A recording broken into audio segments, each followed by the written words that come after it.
Donc, je vous invite à l'écouter attentivement et à poser vos questions à la fin de la présentation s'il y a des éléments qui ne sont pas clairs pour vous.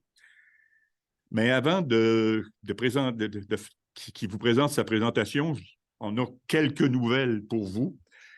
Dans le dossier, je dirais le marché ce qui a guidé les dernières années, les actions de votre syndicat les dernières années, c'est principalement la mise en marché du bois de cierge sapin-pinette.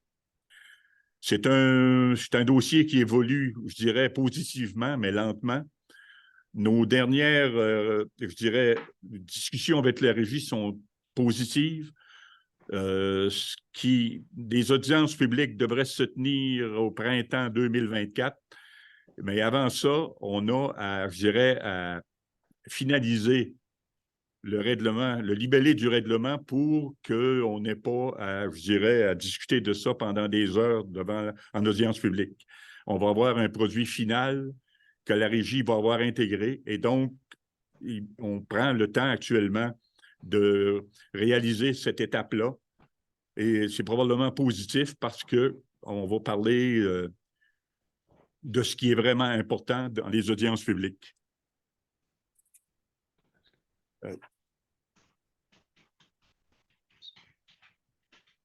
J'ai pris une série de notes pour ne rien oublier. Actuellement, je dirais qu'on a une nouvelle positive à vous annoncer, c'est qu'on a conclu une entente de principe et maintenant, c'est même plus qu'une entente de principe avec l'Association des transporteurs. Le conseil d'administration a accepté l'entente et pour ce que j'en sais aussi, l'Association des camionneurs y a donné suite. Donc, actuellement, on est en mesure de vous dire qu'il y a une entente et qu'on va être en mesure d'annoncer les prix provisoires pour 2024 après, je dirais, 3 ans de discussion. Et je veux dire que les deux parties sont satisfaites de l'entente. On s'est, je dirais, laissé en bon partenaire et on entrevoit l'avenir, les discussions à venir avec de façon positive. Bon, pour revenir au dossier, j'en ai parlé pas mal du dossier de mise en marché du bois de cierge. Mais comme je vous dis, les audiences publiques sur le règlement d'agence de vente dans le sapin-pinette n'auront certainement pas lieu avant le printemps 2024. Et la nouvelle positive aussi, c'est que le CIFQ, le Conseil de l'industrie forestière du Québec, va représenter l'ensemble des scieries avec lesquelles on va avoir à négocier. Et donc, on ne négociera pas avec quelques dizaines de scieries. On va avoir un seul interlocuteur, c'est le Conseil de l'industrie forestière. Et ça veut dire que les discussions, les négociations devraient avancer nettement plus rapidement que si on devait négocier avec l'ensemble des scieries une par une. Ça, c'est extrêmement positif, mais la Régie a donné son accord au Conseil de l'industrie forestière dans les dernières semaines et ils vont représenter l'ensemble des scieries.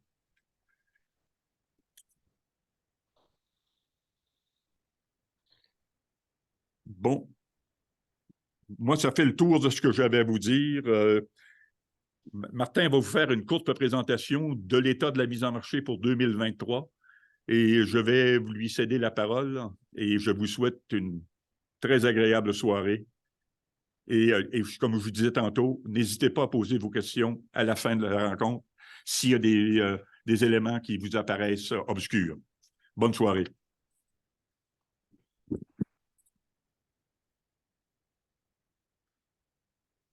Alors, merci, M. Roy. Donc, je vais vous présenter quelques éléments de mise en marché rapidement, là, donc 1 ou 2 minutes.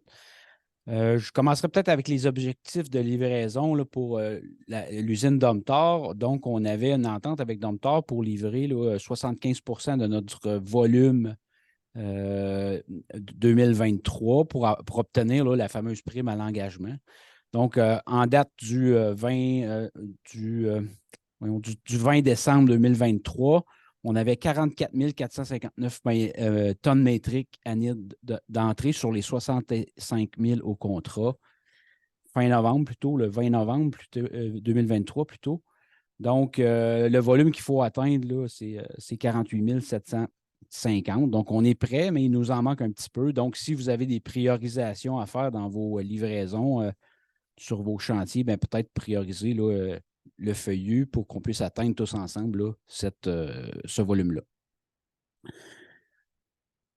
Oui, il y a plusieurs dizaines de milliers de dollars en jeu, donc ça serait important. Au niveau des livraisons globales, je ne vous lirai pas tout ça, mais ce qui serait important de voir, c'est un peu la comparatif de janvier à octobre là, par rapport à l'an dernier. Donc, au niveau des pâtes, des boîtes de pâtes, on est 6 en dessous de ce qu'on a livré l'an dernier. Les exportations, c'est 5 de plus. Le sciage, 5 de moins. Donc, en date là, de fin octobre, du 31 octobre, on est à 804 329 mètres cubes pour un 5 de moins que l'an dernier. Donc, on entrevoit que vers la fin de l'année, on devrait être à peu près là, à ce niveau-là encore. Là, donc, 5 sous le volume de l'an dernier, un peu moins qu'1 million de mètres cubes. Effectivement, c'est positif compte tenu de la météo qu'on a connue. Voilà. Et voilà, fait que pour la mise en marché, ce serait ce que j'aurais à vous dire. Le prochain point, ben, dans le fond, je vais vous présenter notre conférencier de ce soir. Donc, on va parler de l'optimisation des profits pour les propriétaires forestiers privés, l'opportunité du marché réglementé du carbone. Depuis décembre 2022, une opportunité s'est ouverte pour les nombreux propriétaires forestiers privés du Québec qui remplissent les critères d'admissibilité en vue d'obtenir des crédits compensatoires. En effet, grâce à un nouveau règlement publié par le ministère de l'Environnement, de la lutte contre les changements climatiques, de la faune et des parcs, il est maintenant possible d'accéder à ces marchés qui sont prometteurs. Cependant, l'accès à ce marché est parsemé d'étapes complexes et les coûts associés sensiblement plus élevés que les revenus prévus au cours des 10 premières années du projet. Et ça représente vraiment un enjeu qui est quand même colossal à surmonter. Monsieur William Métivier est ingénieur forestier. Il est fondateur de l'entreprise Foraire. Il va partager sa vision pour simplifier l'accès à cette nouvelle source de revenus. Il va nous en parler ce soir. Il propose de le faire sans imposer l'obligation d'application supplémentaire relative à la gestion forestière aux propriétaires forestiers admissibles et sans qu'il y ait à débourser le moindre montant de votre poche, dans le fond. Son approche permet un juste partage des revenus entre le propriétaire et le gestionnaire des crédits compensatoires. Nous avons fait une présentation là, à la Fédération. On a trouvé son approche très intéressante parce qu'il laissait beaucoup de place aux propriétaires dans son approche. Il s'agit donc d'une occasion à ne pas manquer pour tirer le meilleur parti de cette opportunité qui semble prometteuse. Donc, je laisse la parole à M. Métivier. William, c'est à toi. Excellent. Un gros merci, Martin, pour l'introduction. Je vais te laisser te déconnecter du partage d'écran pour partager la mienne.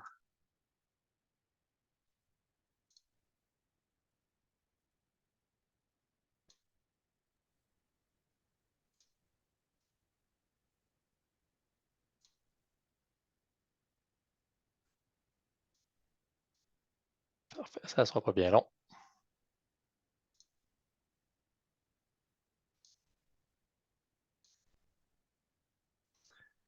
Donc, s'il vous plaît, m'indiquer si vous voyez bel et bien mon écran. Oui, on voit très bien. Oui, parfait. Je vais faire juste un petit test pour voir si les diapositives changent. Est-ce qu'elles changent, David? Oui. Parfait. Excellent. Donc, bonsoir à tous. Bonsoir à tous les participants, participantes. Merci de passer votre soirée du 23 novembre avec moi à m'écouter parler. Donc, je suis très heureux d'être avec vous ce soir pour vous présenter Foraire, donc l'entreprise que j'ai fondée en 2022, donc une jeune entreprise dynamique, mais également le modèle d'affaires que l'on développe chez Foraire qui vise à faire bénéficier le marché réglementé du carbone à tous les propriétaires forestiers québécois qui sont admissibles.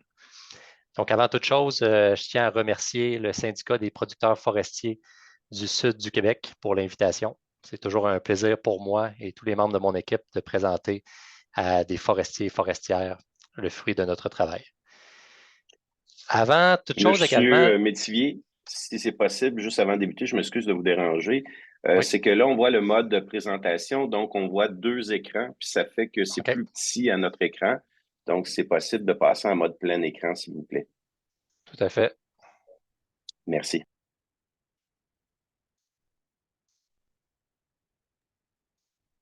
Donc, ça devrait être mieux. C'est parfait, merci. Parfait. Excellent. Donc, ce que je m'en allais pour dire, c'est que j'aimerais tempérer un peu les attentes vis-à-vis de la présentation de ce soir. Je sais, comme M.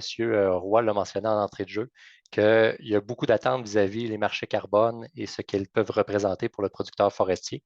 Et oui, ce soir, je vais vous présenter une opportunité d'affaires. Toutefois, pour le moment, cette opportunité-là, elle est limitée. Donc, elle est limitée à environ 10% des propriétaires forestiers privés de la province, ce qui représente environ 15 000 propriétaires. Elle est également limitée au niveau de la superficie qui vont pouvoir générer des crédits compensatoires.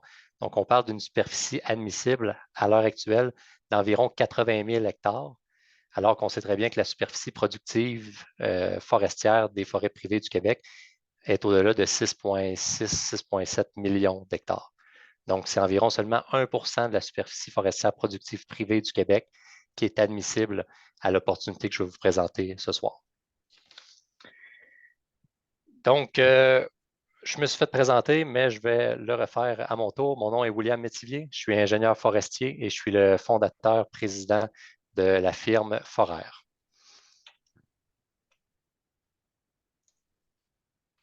Donc, ce soir, le plan de la présentation, eh bien, en premier lieu, je vais vous présenter Foraire, ce que c'est cette entreprise-là.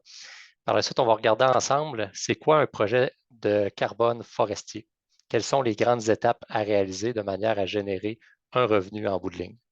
On va regarder le fonctionnement des marchés carbone dans un contexte québécois.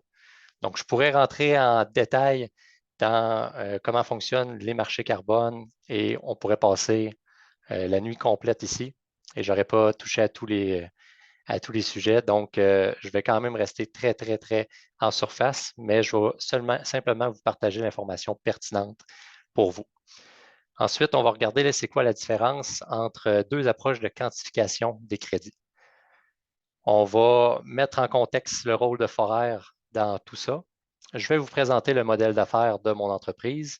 On va regarder par la suite les revenus qui sont disponibles pour le propriétaire via cette opportunité d'affaires.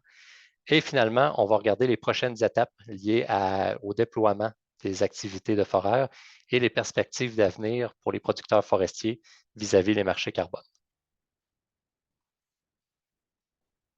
Pour vous mettre l'eau à la bouche, je sais que vous voyez que le point numéro 7, c'est les revenus. Puis c'est seulement dans environ 45 minutes qu'on va en parler. Donc, je vais quand même tout de suite vous donner de l'information importante concernant les revenus. Ça pourrait vous intéresser. Donc, ce que je vais vous présenter ce soir, au final, sur les 15 000 propriétaires forestiers qui sont admissibles, on parle d'environ quelques milliers de propriétaires qui, dès l'année prochaine, donc dès 2024, pourraient générer environ 500 $ l'hectare pour la première année, donc pour 2024, suivi d'environ 100 $ l'hectare pour chacune des années qui vont suivre. Donc, on parle quand même de des revenus qui sont significatifs. Si un propriétaire a une terre admissible de 5 hectares, eh bien, il faut multiplier ces montants par un facteur de 5. Donc, présentation de Foraire. Foraire, c'est quoi? Eh bien, c'est une firme d'ingénierie privée et on œuvre dans le secteur de la foresterie et de l'environnement. Notre objectif, c'est de contribuer activement et de manière efficace à la lutte au changement climatique. Donc, on a 3 divisions chez Foraire. La première division, c'est une division de services conseil. Donc, on réalise plusieurs analyses, des études de marché, des études de faisabilité qui sont en grande partie liées au secteur forestier. Mais on en a également qui sont liés au secteur de l'environnement. On évalue également les chaînes d'approvisionnement en biomasse forestière pour aider au développement du secteur des bioénergies. Donc, par exemple, on va avoir des promoteurs qui vont nous arriver avec une technologie qui permet de traiter des copeaux de bois et générer un biocombustible. Eh bien, nous, on va aider ce promoteur-là à trouver les sources de biomasse qui sont adéquates à la production du produit qu'il fabrique. La deuxième division qu'on a chez Forer, c'est une division de développement et d'application de technologies innovantes. Donc, par exemple, à l'heure actuelle, à l'interne, nous développons une méthode d'inventaire forestier à distance à partir du lidar aéroporté. Donc, dans un contexte de pénurie de main-d'œuvre, on a de moins en moins de techniciens forestiers disponibles à se rendre sur place, sur le terrain, pour prendre des données dendrométriques et générer un inventaire forestier terrain. Donc, nous, on est capable maintenant, à partir de la technologie qu'on développe, de réaliser plusieurs inventaires forestiers, et ce, à distance à partir de nos ordinateurs. On aide également des entreprises d'un peu partout dans le monde, notamment une dans l'Ouest canadien, à appliquer des technologies innovantes ici sur le territoire québécois. Donc, c'est le cas là, avec une entreprise qui a développé un drone qui permet de reboiser des superficies qui ont brûlé lors des incendies.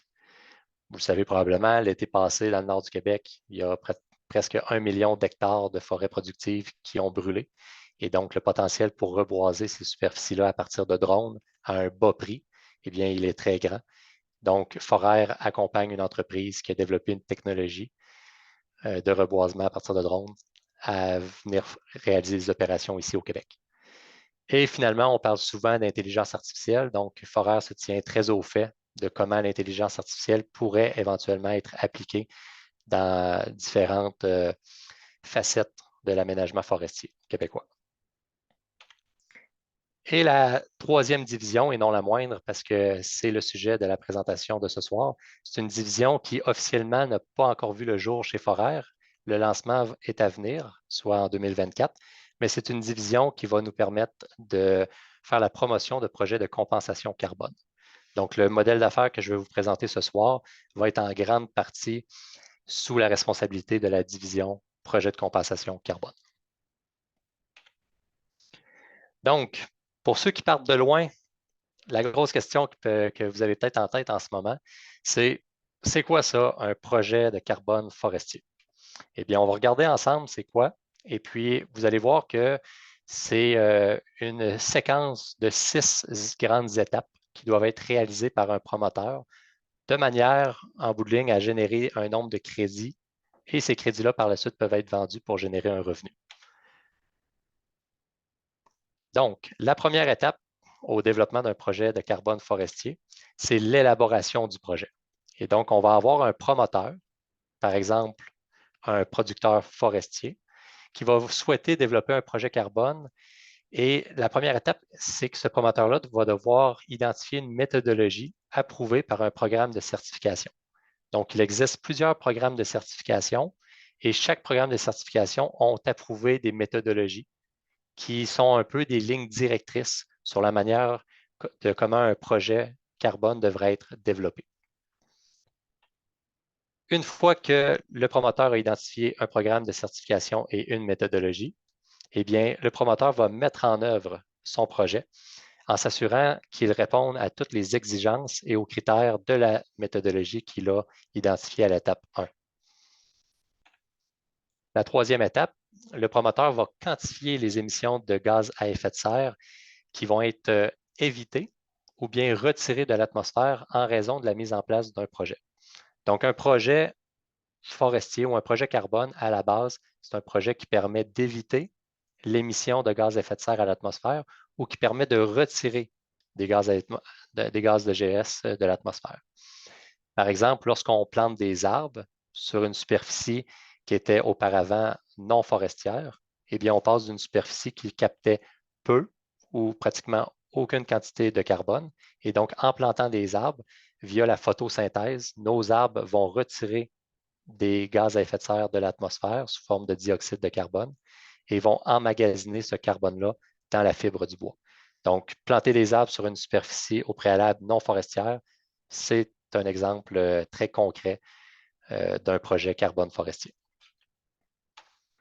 La quatrième étape va consister à la validation et la vérification par une firme d'audit. Donc, le promoteur va devoir donner à contrat à une firme d'audit la validation que le projet a été développé conformément à la méthodologie identifiée.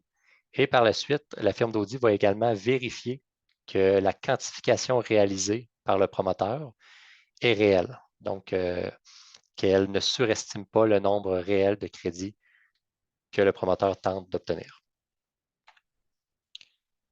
La 5e étape consiste en la délivrance et la vente des crédits. Donc, une fois que la firme d'audit a donné son feu vert, comme quoi le projet est conforme, eh bien, le programme de certification va créer des crédits et va les délivrer au promoteur du projet qui va ensuite les vendre. C'est à ce moment-là qu'il y a une transaction financière. Et finalement, la dernière étape, et non la moindre, l'étape de la compensation. Donc, la raison principale pour laquelle il y a une demande à l'heure actuelle pour des crédits, c'est qu'il y a des grandes entreprises ou des particuliers qui veulent compenser leurs émissions de GES pour différentes raisons, la principale étant pour des raisons de marketing. Mais ces entreprises-là vont faire l'acquisition des crédits directement auprès du promoteur via une transaction financière. Et puis, ces entreprises-là vont ensuite utiliser les crédits pour compenser leurs propres émissions. Donc, ils paraissent bien, ils peuvent dire que leur produit ou leur chaîne d'approvisionnement est carboneutre et donc leur produit va avoir une valeur ajoutée comparativement à leurs compétiteurs. Donc, le fonctionnement des marchés carbone. Dans un contexte québécois, ce qu'il faut retenir ce soir, c'est qu'il existe 2 marchés carbone au Québec. Donc, si vous avez une chose à retenir de ce soir là, par rapport au marché carbone, eh bien, c'est qu'il existe 2 types de marchés. On a le marché volontaire et le marché réglementé. Ils sont très importants à distinguer parce qu'ils vont avoir des différences majeures au niveau des obligations et des restrictions liées aux propriétaires forestiers.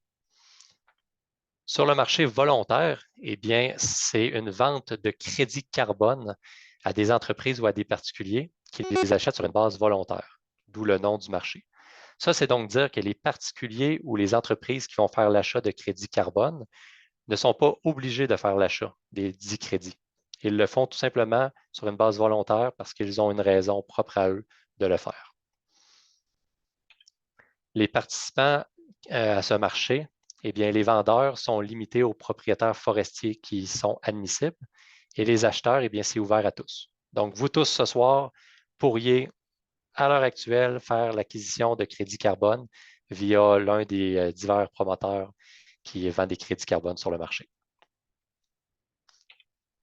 Les programmes de certification, eh bien, ce sont beaucoup des organismes à but lucratif ou des organismes à but non lucratif. Donc, c'est eux qui vont développer les méthodologies ou bien les approuver. Et c'est ces méthodologies-là, je le répète, qui dictent comment les projets carbone forestiers doivent être développés. Les activités forestières admissibles sur le marché volontaire, eh bien, il y en a plusieurs. Les 4 principales liées à la foresterie, ce sont les projets de mise en conservation.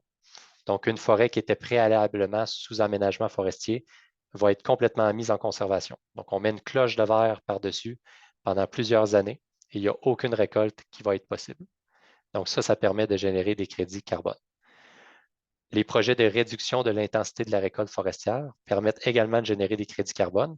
Prenons l'exemple d'une forêt sur laquelle on récolte 1000 mètres cubes à chaque année. Si on diminue l'intensité de récolte de 1000 mètres cubes à 500 mètres cubes annuellement, eh bien, ça va permettre de générer des crédits carbone. On a les projets d'allongement des cycles de récolte. Donc, au lieu de récolter sa forêt à tous les 25 ans, on décide de repousser et de récolter sa forêt à tous les 40, 50 ans. Eh bien, à ce moment-là, ça permet de générer des crédits.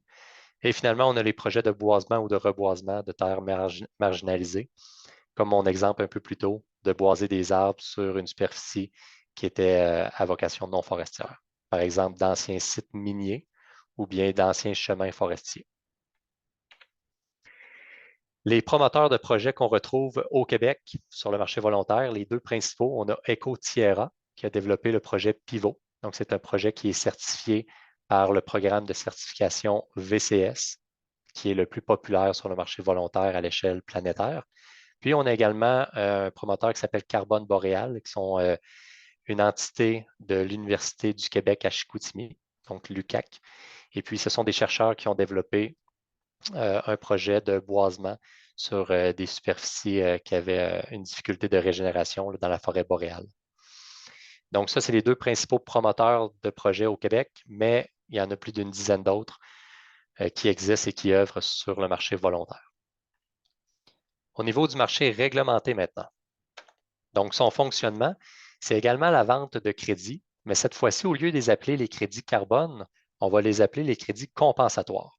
Donc, ça va être le moyen qu'on va se donner pour être capable de différencier si on parle du marché réglementé ou bien du marché volontaire. Donc, sur le marché réglementé, c'est des crédits compensatoires qui sont vendus et ces crédits-là sont vendus à des entreprises qui ont l'obligation de couvrir leurs émissions de gaz à effet de serre. Donc, les entreprises ne font pas l'acquisition de crédits compensatoires sur une base volontaire, mais bien parce qu'ils sont obligés de le faire. Les participants à ce marché, bien au niveau des vendeurs, les vendeurs dans un contexte forestier, eh bien, sont limités aux propriétaires forestiers admissibles. Et les acheteurs, c'est principalement les entreprises qui sont assujetties au marché réglementé du Québec. Le programme de certification, donc qui gouverne le marché réglementé du Québec? Eh bien, c'est le ministère de l'Environnement, de la lutte au changement climatique, de la faune et des parcs. L'activité forestière admissible, et je dis bien l'activité parce qu'il n'y en a qu'une seule à l'heure actuelle, c'est les projets de boisement ou de reboisement sur des terres marginalisées. Et j'ai mis en parenthèse que c'est nouveau parce qu'effectivement, c'est une nouvelle méthodologie qui vient d'être publiée en décembre 2022. Et c'est suite à la publication de cette méthodologie-là que Foraire a vraiment débuté ses opérations pour permettre au plus grand nombre de propriétaires forestiers privés du Québec qui sont admissibles de pouvoir profiter de cette opportunité. Et finalement, au niveau des promoteurs de projets sur le marché réglementé, à ma connaissance, Foraire est la seule entreprise qui se positionne pour agir à titre de promoteur sur le marché réglementé du carbone. Une autre chose super importante à comprendre ce soir, c'est qu'il existe deux approches pour quantifier les crédits. Donc, si vous vous rappelez à la diapositive qui présentait et qui expliquait les grandes étapes du développement d'un projet carbone forestier, la troisième étape, c'était la quantification des émissions de GES. Et donc, pour quantifier, il existe deux grandes approches qu'on peut utiliser. Il y a l'approche tonne-tonne et l'approche tonne-année. Au niveau de l'approche tonne-tonne, son application est majoritairement au niveau du marché volontaire du carbone. Ses avantages, c'est qu'à court terme, donc dans un horizon court à partir du début du projet, eh bien, il va y avoir plusieurs crédits carbone qui vont être générés.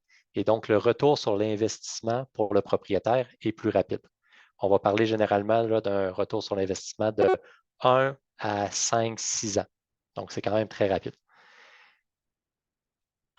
Il y a plusieurs désavantages, par contre, liés à l'approche tonne-tonne. Et là, je vais les lire, mais je ne vais pas rentrer en détail pour commencer à les expliquer.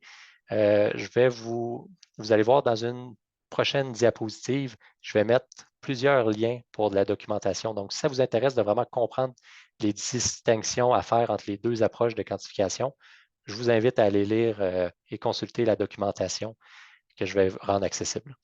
Par contre, les désavantages de l'approche tonne-tonne, c'est que les crédits émis sont provisoires, donc sont non réels, car la période de stockage pour laquelle les crédits sont émis reste à vérifier. Donc, c'est comme si vous avez un promoteur qui vient vous voir en tant que producteur forestier, il vous donne 100 $ et il vous dit que vous pouvez encaisser le 100 $, mais vos arbres de votre superficie ne peuvent pas être récoltés pour X nombre d'années. Donc, vous allez devoir démontrer aux promoteurs du projet, année après année après année, que vos arbres sont toujours sur place. Et tant que vos arbres, et dès qu'il arrive quelque chose à vos arbres, eh bien, le 100 $ que vous avez encaissé est en partie plus valide. Donc, c'est un peu de même que je peux l'expliquer le plus facilement possible. Donc, ça fait en sorte que vous avez beaucoup de restrictions quant aux activités de gestion forestière et de l'utilisation de vos terres. Vous avez également une obligation de faire des suivis réguliers pour assurer la validité des crédits dans le temps. Puisqu'il y a une incertitude liées au stockage du carbone, donc à vos arbres, étant donné qu'il peut y avoir des épidémies, du chablis, des incendies, eh bien, la validité des crédits est remise en question. Donc, l'intégrité environnementale est peu susceptible d'être robuste et l'incertitude des crédits, de la valeur des crédits est douteuse. Au niveau de l'approche tonne-année, eh bien, son application, elle est dans le marché réglementé. Donc, le ministère de l'Environnement, lorsqu'il a développé sa nouvelle méthodologie pour les forêts privées du Québec, a décidé d'y aller avec l'approche tonne-année. Cette approche-là a beaucoup d'avantages pour le producteur forestier du Québec parce qu'elle est très compatible avec sa réalité.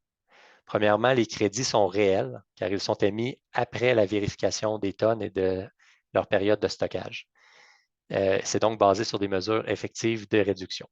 Ça signifie que si un producteur forestier utilise l'approche tonne-année pour développer un projet, il n'est lié à aucune obligation quant à la gestion de son territoire. Donc, il va pouvoir continuer de jouir de son territoire comme il le désire. Il va pouvoir continuer à réaliser de l'aménagement forestier comme il le souhaite.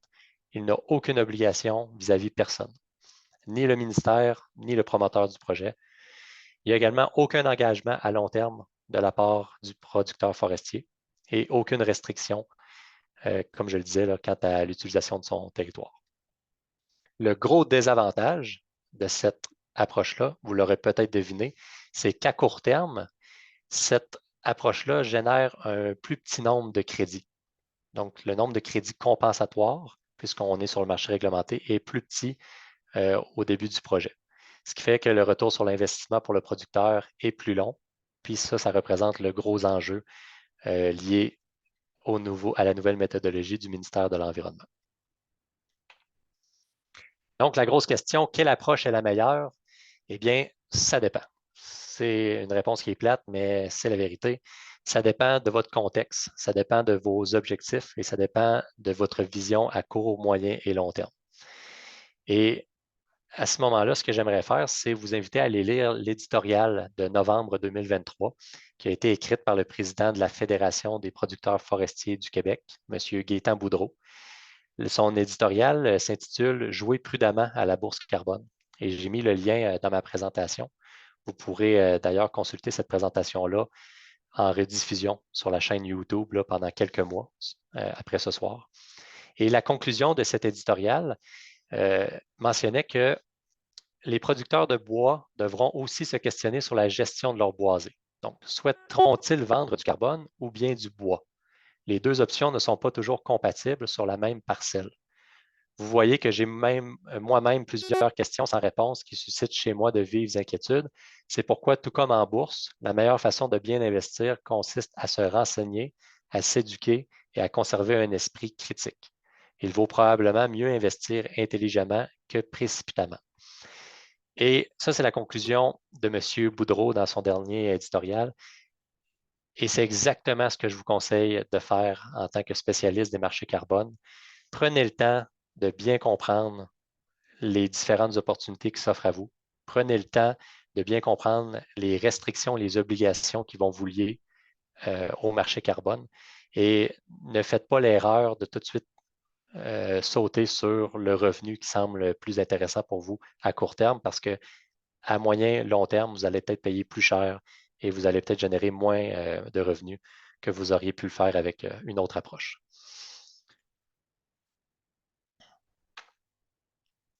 Donc, comme le disait M. Boudreau, je vous invite à vous renseigner, à vous éduquer et à conserver un esprit critique. Je vous donne accès en fait à plusieurs liens utiles. Vous allez pouvoir consulter là, 4 documents que je vous invite à lire. Ce sont 4 documents qui ont été en partie créés dans le cadre des Nations unies. Donc, à l'heure actuelle, les Nations unies développent le futur des marchés carbone à l'échelle planétaire et donc remettent beaucoup de choses en question. Et il y a plusieurs documents qui ont été développés et produits dans le cadre des consultations publiques par cet organe de supervision. Et puis, vous aurez l'occasion d'aller lire au cours des prochains jours ces documents pour vous faire vraiment une tête à savoir quelle quels sont les avantages et les inconvénients des approches que William nous a présentées ce soir. Donc, le rôle de Forer dans tout ça. Maintenant qu'on a identifié qu'il existe 2 marchés carbone au Québec et qu'il existe 2 approches de quantification différentes, comment est-ce que Forer se positionne à travers tout ça? Eh bien, chez Forer, nous préconisons l'approche tonne-année. Pourquoi? Tout simplement parce qu'elle est compatible avec l'aménagement forestier québécois. Elle n'est pas restrictive et elle lie le propriétaire forestier à aucune obligation. Les crédits qui découlent de cette approche-là sont également dotés d'une forte intégrité environnementale. Donc, le risque d'avoir des articles dans les tribunes qui mentionnent que X projet ou X projet, c'est un peu de la poudre aux yeux, que les crédits ne sont pas réels, eh bien, sont très, très faibles, étant donné que l'intégrité environnementale des crédits liée à cette approche, elle est béton. On préconise également de développer des projets sur le marché réglementé du carbone plutôt que le marché volontaire. Pourquoi? Parce que ce marché-là est administré par le ministère de l'Environnement du Québec. Donc, il n'y a pas de conflit d'intérêts. Pourquoi je dis ça? Actuellement, sur le marché volontaire du carbone, la gouvernance, c'est des organisations soit à but non lucratif ou des organisations à but lucratif. Dans les 2 cas, ces organisations-là se payent sur le nombre de crédits qu'elles octroient à des promoteurs.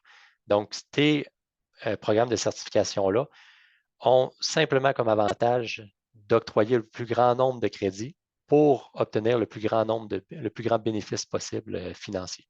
Donc, c'est pour ça qu'il y a un peu un conflit d'intérêts à l'intérieur même du marché volontaire du carbone. Et c'est l'une des raisons pourquoi on voit souvent des articles de journaux sortir mentionnant que le marché du carbone, soit le marché volontaire du carbone, est remis en question. Par la suite, on voit une augmentation plus rapide du prix de vente des crédits compensatoires comparativement au prix de vente des crédits carbone liés à des projets forestiers. Et finalement, le marché réglementé du carbone, il est 100% québécois. Donc, c'est le ministère qui en fait la gouvernance. C'est des promoteurs québécois qui sont admissibles uniquement. C'est uniquement des producteurs forestiers québécois qui peuvent y participer pour le volet forestier. Et les acheteurs, eh bien, ce sont des entreprises québécoises. Donc, 100% québécois.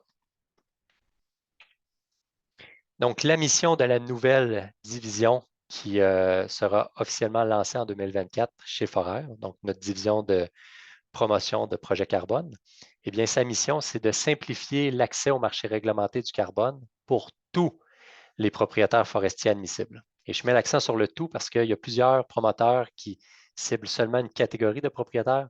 Moi, je veux vraiment que tous les propriétaires forestiers admissibles puissent profiter de ce qu'on développe, de manière à accroître la séquestration du carbone par les forêts privées du Québec et par le fait même contribuer à la lutte au changement climatique. On le sait tous, nous, les producteurs forestiers et les acteurs de la forêt, que ce qu'on fait lorsqu'on fait de l'aménagement forestier, ça l'aide l'environnement. Donc, on contribue à rendre nos forêts plus en santé, plus résilientes face au changement climatique.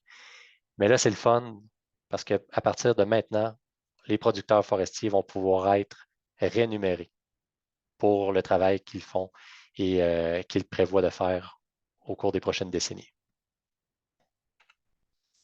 Donc, l'opportunité d'affaires que Forer a identifiée et sur laquelle notre modèle d'affaires est basé, eh bien, c'est lié à la publication d'une nouvelle méthodologie en décembre 2022 du ministère de l'Environnement.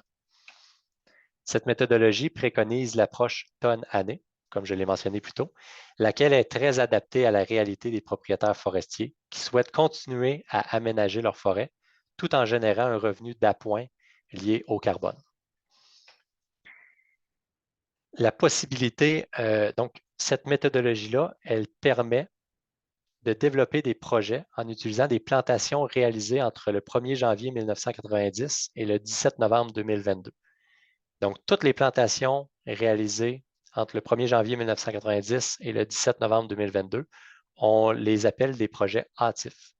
Et ces projets hâtifs-là, c'est autour de ces projets-là que Forer a développé son modèle d'affaires, car c'est ces plantations-là qui, à court terme, ont une valeur sur le marché réglementé du carbone.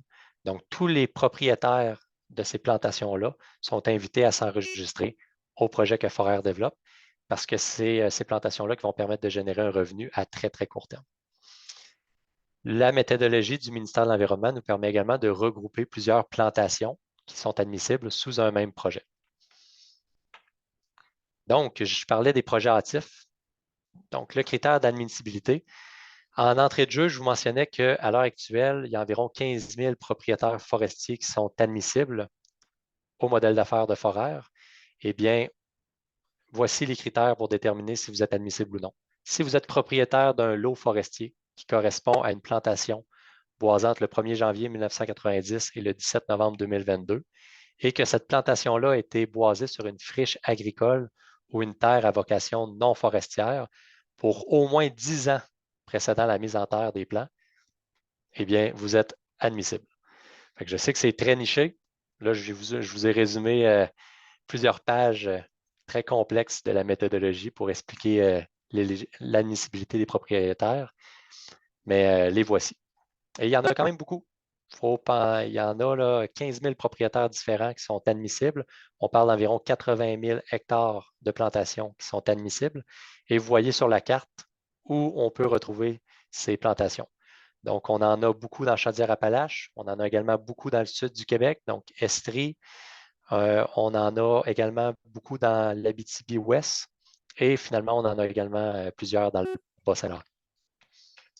Si vous voulez les chiffres, eh bien, vous voyez que pour votre syndicat qui couvre principalement la région de l'Estrie, on voit que l'Estrie est en 3e position au niveau du nombre d'hectares admissibles en vertu de la nouvelle méthodologie du ministère de l'Environnement. Donc, encore une fois, vous pourrez visualiser cette diapositive via la chaîne YouTube lorsque la présentation sera rendue publique en rediffusion.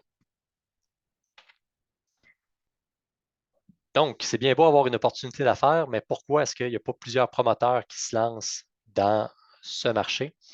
Eh bien, c'est malgré l'existence de cette opportunité, il y a plusieurs enjeux qui limitent le développement des projets en raison des exigences sévères de la méthodologie, lesquelles augmentent les coûts d'enregistrement. Donc, on ne développera pas un projet si ce n'est pas pour être rentable. C'est un peu ça que ça veut dire. Donc, les enjeux, quels sont-ils? Eh bien, les inventaires forestiers terrains qui sont requis pour se faire délivrer des crédits compensatoires sont coûteux et peu efficaces. Ce que je veux dire par coûteux, c'est que par rapport à une méthode d'inventaire à distance, comme on développe chez Foraire, les inventaires forestiers terrains, lorsqu'on les fait réaliser par un ingénieur forestier ou un technicien forestier, le coût à l'hectare est très élevé, ce qui fait en sorte que le retour sur l'investissement pour le producteur forestier est beaucoup plus long. Et peu efficace, ça j'utilise peu efficace parce que dans un contexte de pénurie de main-d'œuvre, on a de moins en moins de techniciens forestiers qui sont disponibles pour réaliser des inventaires forestiers terrain. Donc, si demain matin, on a 1000 producteurs forestiers qui décident de se lancer dans la bourse carbone et de vouloir générer des crédits compensatoires, chacun d'entre vous allez devoir faire appel à un technicien forestier pour réaliser un inventaire forestier terrain. Et cette demande-là va être beaucoup plus grande que l'offre de techniciens forestiers disponibles actuellement. Donc, c'est peu efficace de penser que les inventaires forestiers terrain sont la manière de procéder pour mettre en place un nombre important de projets à court et moyen terme au Québec. Un autre enjeu, c'est au niveau de l'expertise en matière de carbone forestier. Donc, cette expertise-là, elle est limitée au Québec. On est seulement quelques ingénieurs forestiers à être spécialisés au niveau du carbone forestier. Donc, encore une fois, si plusieurs producteurs d'un peu partout au Québec veulent développer leur propre projet, vous allez devoir faire appel à des ingénieurs forestiers, comme c'est requis dans la méthodologie du ministère de l'Environnement. Et on n'est vraiment pas assez d'ingénieurs forestiers pour répondre à cette demande potentielle. Le troisième enjeu, c'est au niveau de l'enregistrement au marché réglementé. Donc, tous les projets hâtifs, c'est donc dire les plantations qui sont admissibles, eh bien, tous les propriétaires de ces plantations-là ont jusqu'au 17 novembre 2027 pour s'enregistrer. Passé le 17 novembre 2027, tous les propriétaires de projets qui correspondent à des projets hâtifs ne pourront plus bénéficier du marché réglementé du carbone. Donc, le gouvernement nous a fait une faveur en nous permettant de remonter jusqu'en 1990 pour inclure certaines plantations. Le gouvernement le fait parce que ça permet de venir contrer l'enjeu du retour sur l'investissement qui était trop long sinon pour les nouveaux projets de plantation. Mais le gouvernement nous a seulement offert une fenêtre d'opportunité de 5 ans qui a débuté le 17 novembre 2022. Donc, à cette même date, en 2027, la fenêtre d'opportunité va se refermer. Et finalement, le dernier enjeu, et non le moindre, c'est au niveau de la communication. Donc, c'est très difficile de mettre en place un projet lorsqu'on cherche à rentrer en contact avec 15 000 propriétaires admissibles différents. Donc, la solution à tout ça, eh bien, Foraire, on en a développé une et je vous présente les grandes lignes de cette solution-là. Eh bien, premièrement, nous avons développé une méthode d'inventaire forestier à distance par l'application de nouvelles technologies et de l'intelligence artificielle. Donc, on utilise des capteurs LIDAR sur des drones aéroportés qui nous permettent de couvrir toutes les forêts privées du Québec et d'obtenir des millions de données qu'on va ensuite intégrer dans un modèle algorithmique qu'on a développé qui intègre en partie des composantes d'intelligence artificielle. Ce modèle algorithmique nous permet d'estimer précisément le volume en mètres cubes d'une forêt pour une superficie donnée, ainsi que son accroissement. J'aimerais mettre un bémol à ce niveau-là. À l'heure actuelle, ce n'est pas vrai de penser qu'on est capable de survoler la forêt à partir de drones et d'obtenir une valeur précise quant au volume en mètres cubes pour une forêt naturelle. Donc, une forêt hétérogène avec plusieurs hauteurs, plusieurs essences. Ce n'est pas vrai, on n'en est pas encore rendu là. On va y être dans quelques années, mais pour le moment, on n'est pas capable d'obtenir une donnée précise. Par contre, dans notre cas, on parle de plantation en forêt privée. Et la grande majorité des plantations qui ont été réalisées depuis 1990 sont des plantations résineuses. Donc, lorsqu'on utilise des drones et qu'on survole les plantations résineuses et qu'on obtient des millions de données, là, on est capable d'obtenir un volume qui est beaucoup plus précis. La raison étant que la forêt, elle est homogène. Donc, les arbres ont tous été plantés la même année et c'est tous la même essence, toute la même essence qui a été plantée pour la majorité des plantations. C'est la raison pourquoi notre modèle algorithmique est très précis pour ce type de forêt. Finalement, par la suite, en fait, la troisième étape de notre solution, eh bien, c'est une plateforme web. Donc, on va rendre accessible en 2024 à tous les propriétaires admissibles une plateforme web qui va vous permettre d'aller valider votre admissibilité. Donc, au lieu de rentrer en contact directement avec chacun des propriétaires admissibles par téléphone ou par courriel, nous-mêmes, on va rendre disponible une plateforme et ça va être à vous d'aller valider si votre plantation est admissible. Donc, en seulement quelques clics, vous allez pouvoir valider l'admissibilité et vous allez pouvoir vous enregistrer au projet carbone. C'est également via cette plateforme-là que vous allez pouvoir générer des revenus sur une base annuelle. Et bien entendu, l'enregistrement à cette plateforme-là va être tout à fait gratuit et en aucun cas, le producteur forestier enregistré au projet de Foraire va avoir à débourser de sa poche un montant d'argent. Finalement, c'est parce qu'on travaille sur le marché réglementé du carbone québécois qu'on est capable de maximiser la valeur des crédits compensatoires qui vont découler de notre projet et qu'on va être capable d'offrir le meilleur bénéfice pour le propriétaire forestier. Donc, comment est-ce que notre modèle d'affaires fonctionne? Pour ceux qui sont visuels, eh bien, les 3 premières étapes de notre modèle d'affaires ne sont requises qu'une seule fois. Donc, la première étape, c'est on a identifié tous les propriétaires qui étaient admissibles. On va rendre via notre plateforme web, comme vous le voyez à l'étape 1, on va rendre disponible une carte interactive. Par la suite, le propriétaire va pouvoir valider son admissibilité et s'enregistrer à notre projet via la plateforme web. Et on va valider de notre bord que le propriétaire est bel et bien le bon propriétaire pour la plantation admissible. On va ouvrir un compte pour chaque propriétaire et c'est via ce compte-là que les propriétaires forestiers vont pouvoir suivre l'évolution de leur projet, vont pouvoir également modéliser différents scénarios d'aménagement forestier et vont pouvoir percevoir leurs revenus annuels liés à la vente des crédits carbone, des crédits compensatoires plutôt. Finalement, à partir de l'étape 4, eh bien, c'est un cycle annuel que chaque année, Forer va répéter ce cycle-là. Donc, la 4e étape, c'est qu'à chaque année, Forer, pour la plantation appartenant au propriétaire qui s'est enregistré à notre projet, eh bien, on va mesurer le carbone à partir de notre technologie. On va faire vérifier notre quantification par une firme d'audit indépendante. On va faire une demande de délivrance officielle au ministère de l'Environnement du Québec pour obtenir des crédits compensatoires au nom de nos propriétaires. Par la suite, Forer, on va regrouper les crédits compensatoires provenant de chacune des superficies enregistrées à notre projet au sein d'un même bloc de crédit. Et puis, on va vendre ce bloc de crédit-là sur le marché réglementé aux entreprises qui, je le rappelle, sont dans l'obligation de couvrir leurs émissions de gaz à effet de serre. Donc, on va vendre au plus offrant ces crédits-là. Par la suite, Forer va se garder une commission sur les revenus bruts générés de la vente des crédits et tout le reste de l'argent va être redistribué de façon équitable et juste à tous les propriétaires enregistrés à notre projet.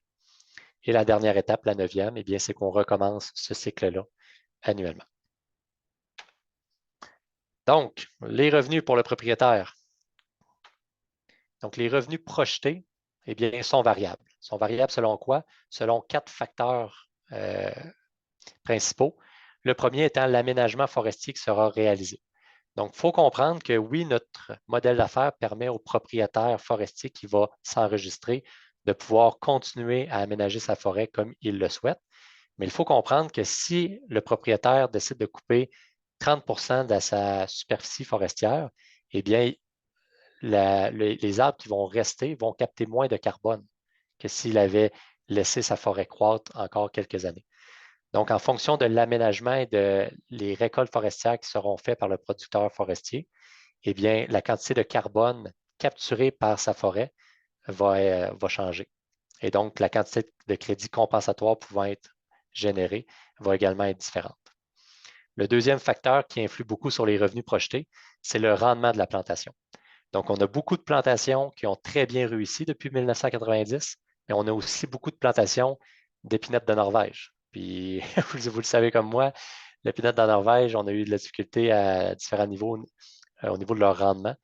Et donc, la quantité de crédits compensatoires qui vont découler de ces plantations-là vont être moindres dans la majorité des cas, étant donné que le volume de mètres cubes à l'hectare est également inférieur à d'autres types de plantations. Le troisième facteur, c'est l'évolution du prix de vente des crédits compensatoires. Donc, c'est un peu une bourse. Si le prix augmente rapidement, eh bien, les producteurs forestiers, les propriétaires enregistrés à notre projet vont pouvoir générer un plus grand bénéfice. Et finalement, eh bien, ça va dépendre également de la commission que Forer va décider de se garder. Je vous le dis tout de suite, Forer, on va travailler de concert avec tous les syndicats, avec la Fédération des producteurs forestiers. Tous nos états financiers vont être rendus publics à tous les producteurs forestiers. Donc, on développe vraiment notre modèle d'affaires sur la base de la transparence et on va aller chercher la juste valeur pour le travail que l'on réalise. Et ça va être déterminé notamment en partenariat avec les représentants des syndicats et de la Fédération des producteurs forestiers du Québec. Donc, pour le moment, on l'estime entre 20 et 35 parce qu'on veut s'assurer de couvrir nos frais d'opération. Mais plus qu'on va être capable de diminuer cette commission-là, le mieux ça va être pour nous et le mieux ça va être pour les producteurs forestiers du Québec. Donc, si on fait un exemple concret, encore une fois, c'est variable, mais si on y va dans un exemple concret et qu'on prend une plantation admissible d'épinettes blanches de 3 hectares dans le Bas-Saint-Laurent, avec une année de plantation réalisée en 1993, qu'on modélise un prix de vente des crédits compensatoires fixé à 40 $ le crédit, avec une augmentation du prix de vente de ces crédits-là annuel de 5 et une commission que Forer a fixée à 30 Pour la première année, selon des modélisations qu'on a faites, le producteur forestier, sa propriété lui permettrait de générer 20 crédits compensatoires à l'hectare. Donc, 20 crédits générés à l'hectare dès la première année. Et ça correspond pour les 30 premières années de croissance. Donc, les 30 premières années de croissance d'une plantation permettent de générer environ 20 crédits. La beauté, encore une fois, des projets hâtifs, c'est qu'on peut remonter jusqu'en 1990. Donc, cette plantation-là, dans notre exemple, qui a été boisée en 1993, aujourd'hui, en 2023, elle a 30 ans. Donc, déjà aujourd'hui, cette plantation-là peut générer 20 crédits compensatoires. Donc, si je prends ces 20 crédits compensatoires-là et que j'ai multiplié par la valeur du crédit qui est de 40 $, ça me donne un montant de 800 $ à l'hectare. Je le multiplie par la suite par 3 hectares. Ça me donne 2400 $ auquel je vais retrancher la commission de foraire qui est de 30 %, ce qui donne un bénéfice brut pour le producteur forestier de 1680 $, soit 560 $ l'hectare ou 227 $ l'acre. Donc, encore une fois, c'est un exemple, mais c'est un exemple qui existe. Donc, j'ai vraiment pris un exemple concret qu'on retrouve dans le Bas-Saint-Laurent à l'heure actuelle. Puis, il faut savoir que à cause de tous les facteurs que j'ai nommés plus tôt, il pourrait y avoir différentes variations là, dans les revenus qui vont vous rapporter à vous, les producteurs, en fonction de votre contexte. Ensuite, si on prend la même plantation et qu'on veut savoir pour la deuxième année, donc pour la première année, la plantation a pu comptabiliser les 30 premières années de croissance, mais par la suite, à chaque année, la plantation va seulement générer un nombre de crédits qui est lié à la quantité de carbone qui a été capturée par cette plantation-là pour l'année en question. Donc, pour la deuxième année, dans le cas échéant, c'est 2024, on prédit que c'est environ 3 crédits compensatoires à l'hectare qu'elle va permettre de générer. Donc, si je multiplie 3 crédits fois 42 $, qui est le prix de vente des crédits compensatoires, avec une augmentation de 5 %, eh bien, ça donne 126 $ à l'hectare. Je le multiplie par 3 hectares, ça donne 378 $, moins la commission de foraire qui est de 30 %. Donc, ça redonne un revenu de 265 $ pour l'année 2024 aux propriétaires forestiers enregistrés, soit environ 90 $ l'hectare. Et vous voyez qu'on peut refaire le même exercice pour la troisième année, quatrième année, cinquième année, d'où mon énoncé en début de présentation, où est-ce que je mentionnais que dès l'année prochaine, il y a plusieurs centaines, voire quelques milliers de propriétaires forestiers admissibles qui vont pouvoir générer des revenus de l'ordre de 500 $ l'hectare pour la première année et par la suite environ 100 $ l'hectare pour les années qui vont suivre. Qu'en est-il par contre de l'évolution du prix de vente des crédits compensatoires? Et c'est la grosse beauté de ce marché-là qu'on a au Québec, c'est qu'on va réaliser des ententes de gré à gré avec des entreprises québécoises qui sont dans l'obligation d'acheter des droits d'émission dont font partie les crédits compensatoires. Et nous, Foraire, on va baser nos prix de vente de nos crédits compensatoires sur le prix de vente final des unités d'émission vendues aux enchères.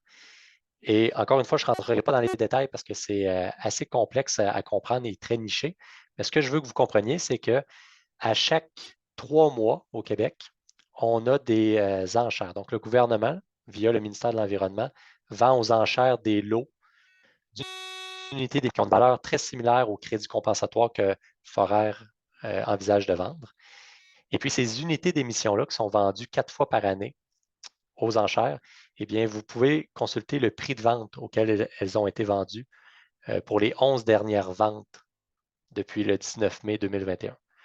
Donc, vous voyez que pour le 19 mai, on avait un prix de vente de 22,66 $ l'unité d'émission.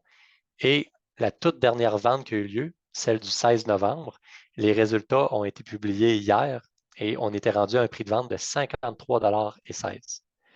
Donc, lorsqu'on parle d'une bourse carbone au Québec, c'est ce que vous avez à l'écran en ce moment. Ça l'est, la fameuse bourse carbone.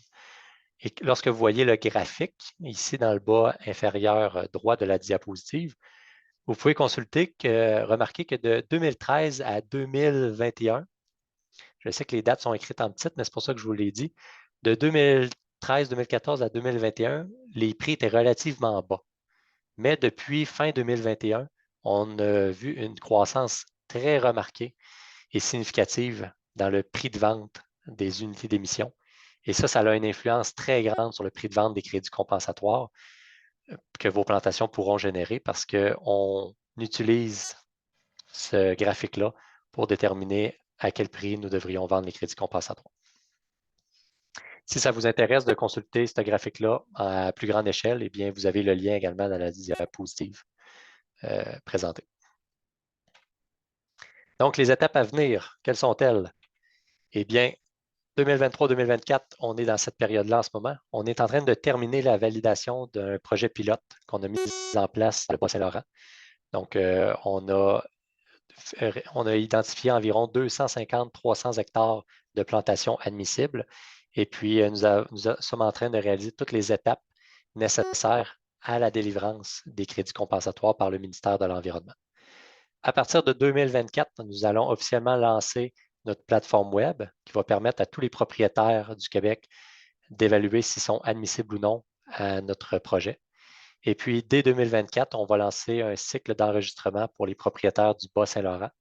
En 2025, on va lancer un cycle d'enregistrement pour les propriétaires de Chaudière-Appalaches et de l'Estrie. Et finalement, pour les années 2026-2027, on va ouvrir l'enregistrement aux propriétaires de toutes les régions. Je vous le répète, c'est très important que pour le 17 novembre 2027, Foraire ait enregistré le plus grand nombre de projets hâtifs à son projet, étant donné que, passé cette date, la fenêtre d'opportunité va se refermer pour tous les propriétaires admissibles actuellement. Donc, les perspectives d'avenir. Actuellement, les services de Foraire permettent de desservir plus ou moins 15 000 propriétaires forestiers, ce qui représente environ 11 % de tous les propriétaires forestiers privés.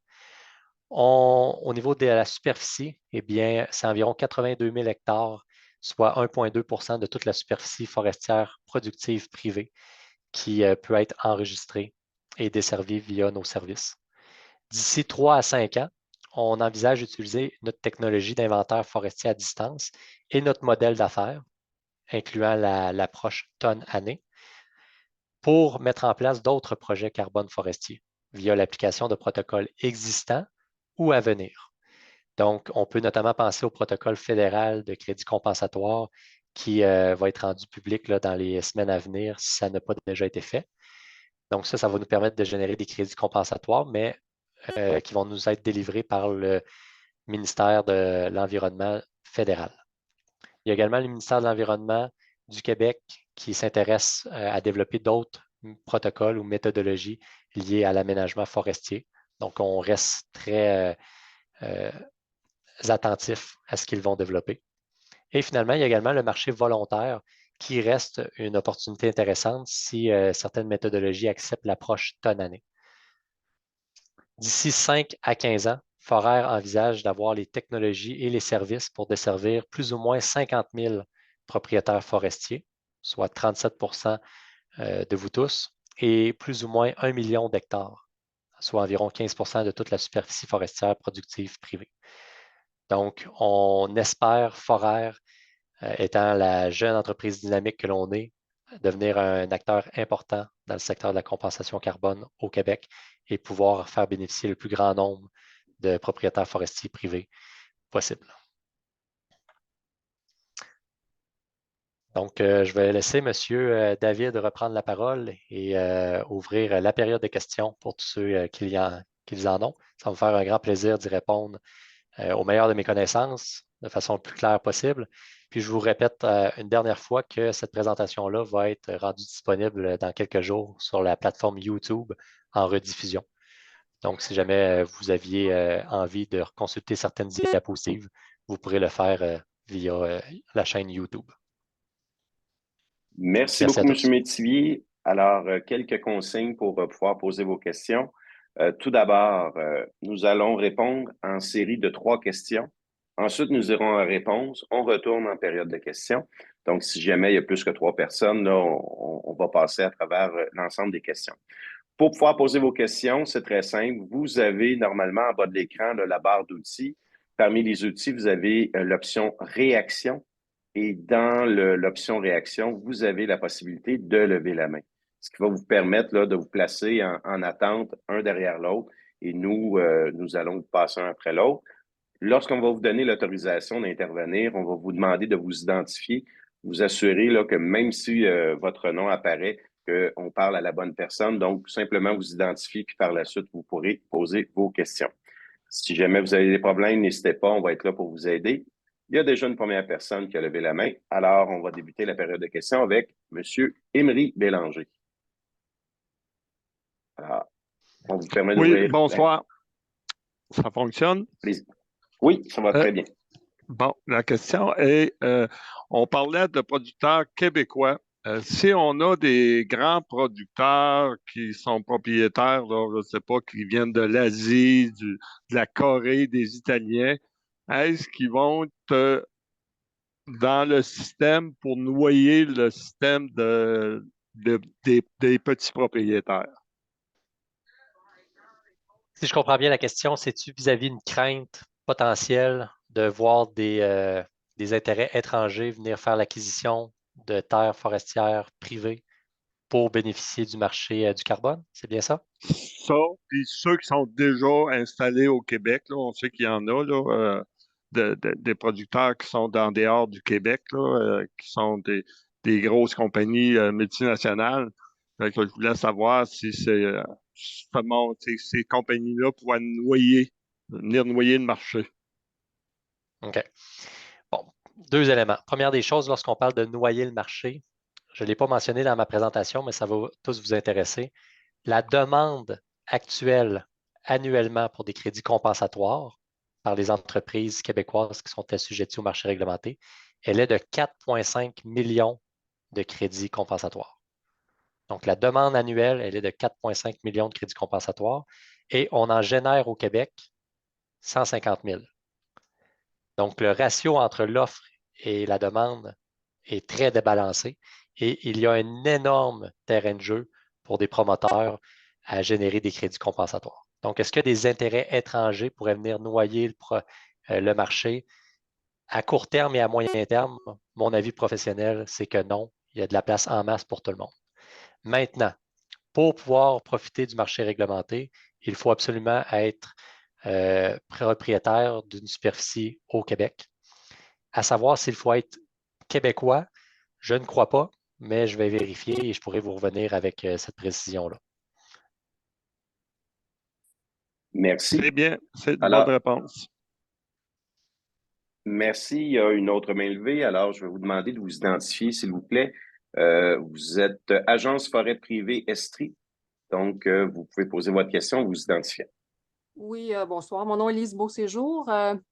Ma question, c'est que j'ai déjà discuté de ce fameux règlement-là dans les derniers mois. Puis à ce moment-là, pour les projets hâtifs, j'ai retenu qu'il y avait une date, je pense que c'est 2004 ou 2005, 2006, là, qui était le début de la comptabilisation vraiment du carbone, mais j'ai pas vu ça dans vos calculs. Est-ce que ça a changé ou Non, effectivement, c'est à partir de 1990. On peut remonter jusqu'en 1990 pour inclure des plantations, mais l'effet de séquestration du carbone peut seulement être pris en compte à partir du 1er janvier, je crois, 2007. Donc, l'année de référence, c'est 2007, qui est l'année à laquelle le gouvernement a décidé de développer son propre marché carbone, je crois, là, ou que le marché de la WCI a été créé. Donc, je ne l'ai pas présenté la diapositive comme je n'ai pas présenté plusieurs choses pour simplifier la présentation, mais effectivement, c'est modélisé dans les chiffres que je vous ai présentés. Donc, l'année de référence, c'est 2007. Est-ce que ça a un gros impact? Pas vraiment. Et je vais vous l'expliquer comme ça. Si on prend la plus vieille plantation possible admissible, donc le plus vieux projet hâtif admissible, c'est une plantation qui a été boisée le 1er janvier 1990. Bon, c'est fictif, mais prenons la date comme exemple. Du 1er janvier 1990 au 1er janvier 2007, il s'est écoulé 17 ans. Durant ces 17 premières années-là, les arbres ont poussé, mais ils étaient relativement petits. Donc, la quantité de carbone qui a été capturée par ces arbres-là durant cette période-là est relativement faible comparativement à la quantité de carbone qui a été capturée par la même forêt à partir de 2007 jusqu'en 2022. Donc, on parle d'environ 15 ans. Mais ce dernier 15 ans-là a été beaucoup plus intéressant au niveau des crédits compensatoires, étant donné que la quantité de carbone capturée est beaucoup plus grande que celle de la première période. Parfait, c'est très clair. Merci. Plaisir. Merci. Prochaine intervention, puis on va continuer, M. Métivier, à répondre au fur et à mesure. Je pense que ça va être plus simple. Donc, prochaine intervention, M. Yvon Saint-Jean. Bonjour. Allez-y. Si je comprends bien, la demande de crédit, vous avez dit c'est 4,5 millions de crédits compensatoires qui est en demande et on en génère 150 000. Les gens qui sont dans un marché réglementé sont obligés d'acquérir des crédits compensatoires. Ils les trouvent où, les 4 350 000 qui manquent? C'est une très bonne question. Je vais encore nuancer un petit peu. Les 125 entreprises québécoises qui sont assujetties au marché réglementé, eh bien, elles doivent couvrir 100 de leurs émissions. Le gouvernement permet à ces entreprises-là d'acquérir ou de couvrir leurs émissions à la hauteur de 8 via l'acquisition de crédits compensatoires. Le 92 restant, les entreprises doivent acquérir des unités d'émission, notamment via les enchères que je vous ai présentées tout à l'heure. C'est quoi l'avantage pour les entreprises d'acquérir des crédits compensatoires plutôt que des unités d'émission? C'est que les crédits compensatoires se vendent à un prix moins cher que les unités d'émission. Donc, grosso modo, les 125 entreprises du Québec vont aller acquérir normalement 8 de leurs émissions sous forme de crédits compensatoires parce qu'ils coûtent moins cher, puis par la suite, ils achètent des unités d'émission. Cela étant dit, la demande des 125 entreprises québécoises pour des crédits compensatoires, donc le 8 de toutes les entreprises, c'est 4,5 millions de crédits. On en génère au Québec 125-150 000 par année. Ça veut donc dire qu'il y a 4 350 000 crédits qui sont achetés en Californie. Pourquoi la Californie? La Californie est partenaire au marché réglementé du carbone québécois. Donc, on est partenaire avec, ce qui fait en sorte que les entreprises du Québec peuvent acheter des crédits en Californie. Et donc, ça signifie qu'à chaque année, il y a plus de 100 millions de dollars canadiens qui partent des poches d'entreprises québécoises et qui s'en vont dans les poches de promoteurs de projets forestiers en Californie. Et ça, c'est l'enjeu principal qui m'a poussé à quitter mon emploi dans le privé et à fonder Foraire pour régler cette situation-là. C'est un non-sens que des millions aillent dans les poches de producteurs forestiers californiens plutôt que dans les poches de nos producteurs à nous. Merci.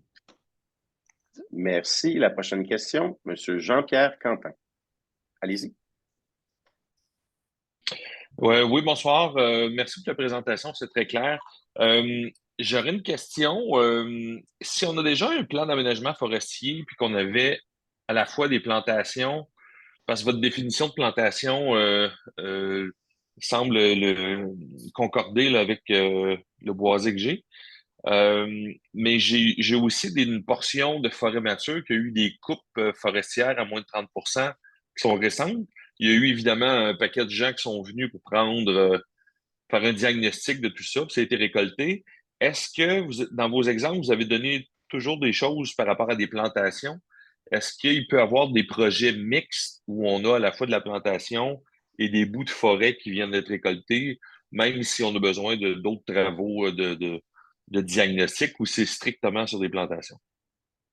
Donc, à court terme, nous, on va seulement cibler les plantations donc, qui correspondent aux projets hâtifs, donc des projets de boisement, c'est-à-dire des plantations qui ont été mises en place sur des terres forestières, des terres qui étaient à vocation non forestière auparavant. Maintenant, la nouvelle méthodologie du ministère de l'Environnement prévoit également que les projets de reboisement vont être admissibles à la délivrance de crédits compensatoires, mais seulement les projets de reboisement qui correspondent à un regarni sur des superficies forestières qui ont eu des problèmes de régénération. Et le seuil de mémoire, c'est 25 %.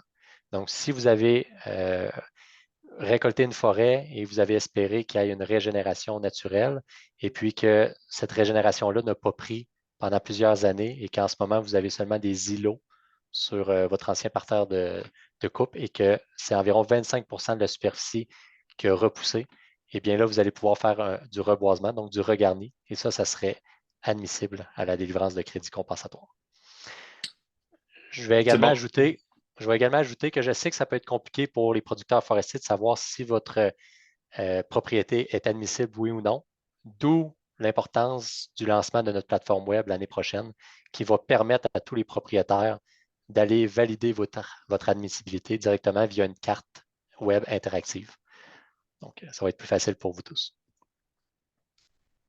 Mais est-ce que c'est tout ou pas en tout ou si c'est des parcelles? Donc, si vous voyez des parcelles du haut des airs, vous allez dire qu'il y a des parcelles admissibles, c'est ça?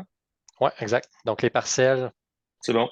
même si c'est 0,5 hectares, on va pouvoir les enregistrer puis les prendre dans notre projet. Donc, c'est des lots ou des parties de lots qui sont admissibles qui peuvent être enregistrés. C'est clair, merci. Prochaine intervention, Yvon Saint-Jean. Allez-y. Oui, j'en ai une deuxième. Vous avez mentionné tout à l'heure que le ministère de la lutte au changement climatique et, en tout cas, il change tout le temps, là.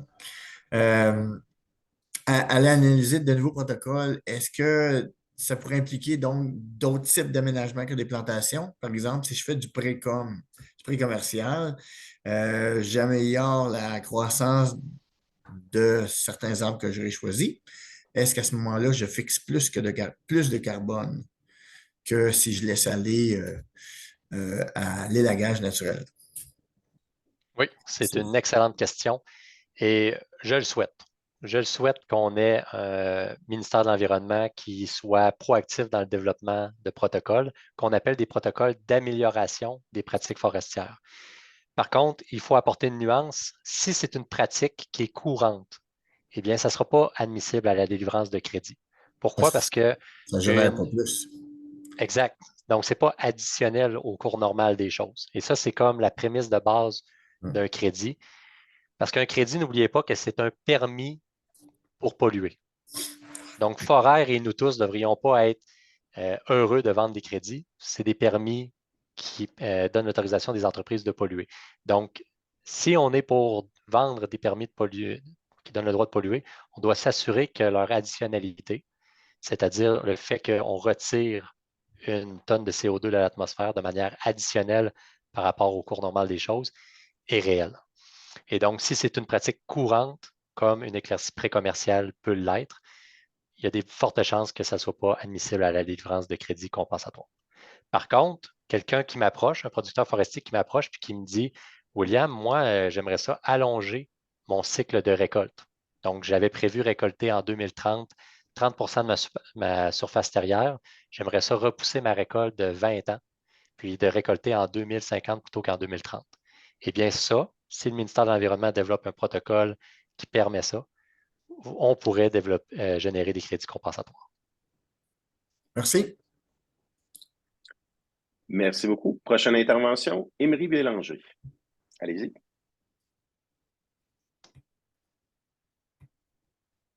Votre micro est fermé. J'ai eu de la misère à ouvrir mon micro, excusez. C'est-tu dans toutes les essences, que ce soit dans le bois mou ou dans le bois franc, où on sait qu'il y a eu il y a une mode là, de peuplier hybride à un moment donné qui s'est planté beaucoup. Ces types de boisés-là sont-ils incorporés dans les plantations ou s'ils sont séparément? Oui, donc c'est 100% des plantations. Toutefois, on a un certain risque technologique. Là, donc, on développe notre technologie de manière à ce qu'elle soit très précise pour le plus grand nombre de peuplements. Mais c'est sûr qu'une plantation qui a aujourd'hui 3, 4 essences avec des hauteurs et puis beaucoup de variations, ça va être très difficile pour notre technologie d'arriver avec un volume précis. Donc, je ne sais pas si on est capable de satisfaire le critère de précision requis par le ministère de l'Environnement. Ça sera à voir, mais oui, notre objectif, c'est vraiment d'inclure toutes les plantations, peu importe les essences boisées. OK. C'est bon, merci. Merci. Et si c'est possible, M. Métivier, de quitter le partage d'écran, comme ça va nous permettre de voir les intervenants. Prochaine intervention, Yvon Saint-Jean. Oui, je me permets d'en poser parce qu'il n'y a pas l'air d'avoir trop de monde en ligne. Donc, si il me reste 2 questions. Si je suis à la retraite depuis le 12 août, j'envisage de faire des voyages et je veux compenser mes émissions de CO2. J'aurais donc avantage à ne pas vendre, ne pas faire d'offres de captation de carbone. Pouvez-vous juste répéter le début, s'il vous plaît? Oui, donc si je souhaite compenser mes déplacements en avion, en voyage, je serais bien mieux de ne pas faire d'offre de carbone dans ce cas-là. Je ne peux pas embarquer sur le marché pour compenser mes propres consommations. Vous seriez mieux de prioriser le marché. Ben oui et non. Là, vous êtes un particulier. Donc, puisque vous êtes un particulier, normalement, vous iriez acheter des crédits carbone sur le marché volontaire. Oui, mais à place de moi en offrir à partir de mon boisé, Ah, je comprends. OK. je ne vais rien offrir, c'est tout. En fait, si les crédits compensatoires se vendent beaucoup plus cher que les crédits carbone sur le marché volontaire. Donc, personnellement, moi, je n'aurais des crédits compensatoires avec ma superficie. Je les vendrais à 40-50 $ le crédit et j'irais compenser mes propres émissions par l'achat de crédits à 20-25 $. OK, je retiens ça. Merci. Plaisir. Prochaine intervention, Émilie Bélanger.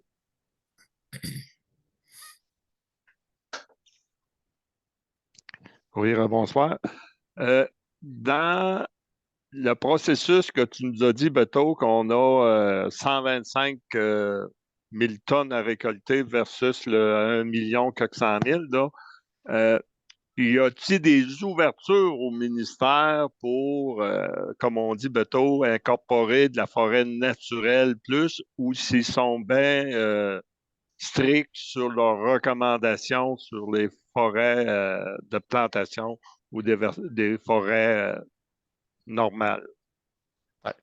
La question, elle est très bonne. Puis, la meilleure façon d'y répondre, c'est de comprendre l'approche qui a été préconisée par le ministère de l'Environnement, qui est l'approche tonne-année, donc qui récompense les producteurs forestiers avec un plus petit nombre de crédits dans les premières années d'un projet. Et donc, si on développe des projets forestiers dans des forêts naturelles, eh bien, le gain financier est très, très petit. Donc, c'est difficile pour des producteurs forestiers de vraiment être intéressés à développer ce type de projet-là. Donc, ce que je vous ai présenté ce soir, c'est quand même des revenus qui sont intéressants. Tu sais, on parle de 500 $ l'hectare dès la première année, par la suite 100 $ l'hectare à absolument rien faire, juste parce que vous êtes enregistré au projet de Foraire en quelques clics. Donc, c'est des revenus qui sont intéressants. Mais si je vous aurais présenté des revenus de l'ordre de 5 $, 10 $, 15 $, probablement que vous auriez été plusieurs à quitter l'appel en entrée de jeu. Oui, c'est sûr, mais c'est parce que là, je me disais qu'on a tellement de crédits à aller chercher. Je cherchais un moyen de voir pour être capable d'en récupérer le plus possible chez nous, là, plutôt que de l'envoyer à l'extérieur. Ouais. Ce qui est le plus triste dans tout ça, c'est comme je le disais tout à l'heure, il y a l'équivalent d'environ 4 millions de crédits et plus qui sont achetés en Californie. Et ces crédits-là sont générés dans des forêts, notamment naturelles, ou dans des plantations, mais avec l'approche tonne-tonne plutôt que l'approche tonne-année. Donc, c'est pour ça qu'il y a un OK. plus grand nombre de crédits qui a été généré là, dans la dernière décennie en Californie, même si les projets étaient relativement jeunes. Donc, on parle d'environ, de mémoire, 60 millions de crédits compensatoires qui sont générés sur. On parle d'environ 10 à 20 millions de crédits compensatoires californiens qui sont générés annuellement. Puis ce qu'on voit dans les articles et ce qu'on apprend à chaque année, c'est qu'il y a beaucoup de projets forestiers qui ont brûlé. Donc, les arbres ont brûlé, les crédits ne sont plus valides. Puis ça, c'est comme toute une zone grise dans le marché actuel. Donc, le ministère de l'Environnement est allé avec une approche tonne-année de manière à jamais se retrouver dans la situation de la Californie, c'est-à-dire d'avoir délivré des crédits, donc des permis de polluer, et aujourd'hui ne plus avoir rien qui supporte la validité de ces crédits. Peux-tu faire du pouce là-dessus, monsieur l'animateur? Oui. Donc, Oui, ça veut allez-y. dire que ces forêts qui ont brûlé là, en Californie, elles ne fixent plus de carbone. Euh, donc, est-ce que les producteurs propriétaires de ces endroits-là sont plus compensés? Oui, Ils exactement. n'ont plus de revenus là, liés à ça. Exact. Si le projet a Donc, brûlé, le projet est brûlé. Par contre, les crédits qui s'étaient fait déjà délivrer au moment du feu, mais ces crédits-là, ils les ont vendus, puis ils ont quand même été en circulation et utilisés. Donc, ils ont été utilisés, mais une compagnie qui doit à chaque année compenser ses émissions doit à chaque année acheter des nouveaux crédits. Là. Mhm. Ouais, ça ne dure pas dans le temps. Ce n'est pas parce que tu en as acheté une en 2022 que. Ouais, OK. Bon.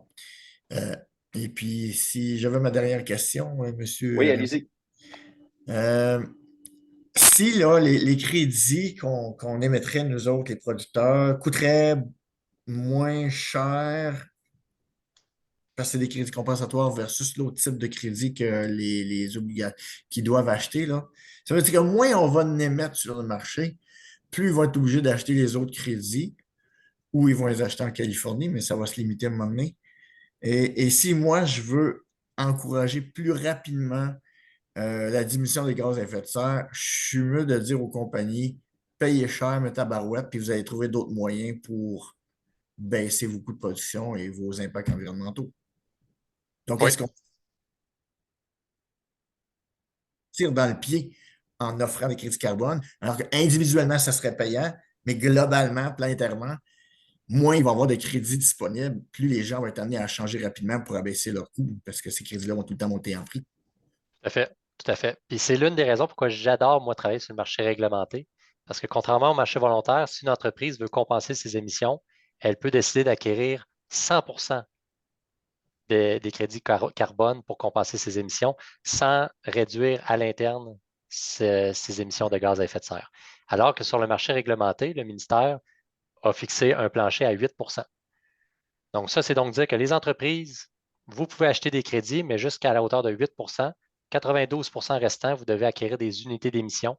Et il y a de moins en moins d'unités d'émission qui sont disponibles et qui sont créées par les gouvernements.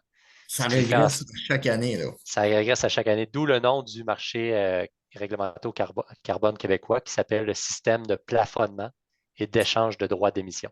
Donc, c'est un système de plafonnement qui diminue d'année en année, ce qui crée et exerce une pression sur le marché et qui favorise la mise en place de mesures à l'interne chez les grands émetteurs de manière à réduire leur consommation. Fait que ça, c'est une beauté parce que cet argument-là, nous autres, on n'a pas vraiment besoin de s'y attarder étant donné qu'on est déjà limité sur le marché réglementé à une utilisation de 8% par l'entremise de crédit. Et il ne faut pas oublier que même si une entreprise veut réduire au minimum ses émissions, il va toujours y avoir des émissions de gaz à effet de serre qu'on appelle incompressibles. Donc, une entreprise, un ArcelorMittal, un Rio Tinto, un cimenterie mécaniste, ça va toujours continuer à émettre des tonnes de GS à l'atmosphère, même s'ils font de leur mieux. Donc, mon argument de ne pas offrir de crédit de carbone sur le marché pour qu'ils arrivent, eux, à se limiter plus rapidement, ça ne tient pas la route parce que le gouvernement baisse déjà les plafonds et puis ils vont juste l'acheter ailleurs. Exactement. Tout compris. Individuellement ou globalement, les producteurs forestiers sont dit on n'embarque pas là-dedans pantoute parce qu'on veut que ça aille plus vite, ça n'aura pas d'impact. Non, exact. OK, merci. Merci beaucoup pour la présentation. Plaisir. Prochaine intervention, M. Jean-Pierre Quentin. Allez-y. Oui, c'est une question sur le traitement fiscal du revenu. Est-ce que c'est un gain de capital avec une vente comme si c'était une action avec un coût zéro ou si c'est un revenu comme la vente de bois, c'est quoi? Bonne question. Ça, ça fait partie de nos questions pour lesquelles on va trouver une réponse au cours des prochains mois en terminant la validation de notre projet pilote. Donc, lorsqu'on va avoir obtenu les premiers crédits, il va falloir qu'on discute avec le ministère de l'Environnement sur la manière dont ils veulent qu'on gère la redistribution des revenus aux producteurs forestiers. Alors, il nous reste encore un petit peu de temps pour la période de questions. Je fais un rappel. Si vous voulez lever la main, vous devez cliquer d'abord sur le bouton réaction. Il va se trouver en bas de votre écran sur un ordinateur. C'est souvent en haut à droite sur les tablettes ou les téléphones. Et dans la section réaction, vous allez avoir levé la main.